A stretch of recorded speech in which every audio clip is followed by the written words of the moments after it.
السلام عليكم خوتي خواتاتي. بغيت ندير معكم اليوم هذه الوصفه، نشاركها معكم. وهذه الوصفه نتاع السعال الحاد اللي تقبضهم الكحه وما تطلقهمش وطول معاهم. هنا هذا زعتر، نديروا 2 ملاعق من الزعتر هذا مع عود من القرفه ومع 12 عود من القرنفل. ها هما راني هنا غليته، ها هو. الا راكم تشاهدوا وليداتي، ها هو العود تاع القرفه، وهنا ها هما العودان تاع القرنفل.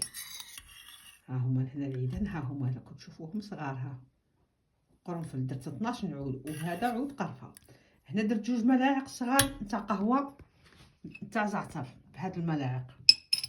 هناك درت الماء طايب ودرتهم هما وغليتهم واحد 10 دقائق وغطيت عليهم، ومن بعد صفوهم. هنا هذا العسل نتاع الزعتر، هذا عسل الزعتر الا راكم تشاهدوا وليداتي.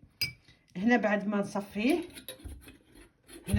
نصفيه، تصفوه وليداتي ويتشرب هذا غير في الليل. بسم الله.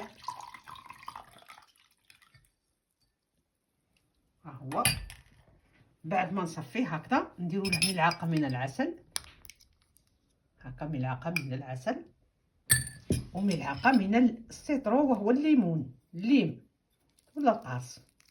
هكا ديروا له ملعقه واحده. دوك الحبيبات نحوهم بطبيعه الحال، ها هي، ونديروها هنا ملعقه صغيره برك.